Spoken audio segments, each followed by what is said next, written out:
There we go, we got ourselves a nice little shelter. Gonna need it because I've already wet my pants.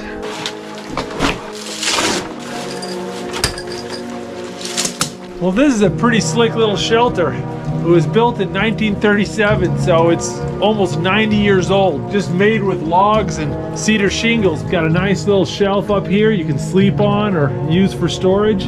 Look at the big old solid benches here. Got even a little bit of wood here I might be able to chop up. Well, this is a pretty cool spot, but I gotta get my tent set up. I am really wet and cold.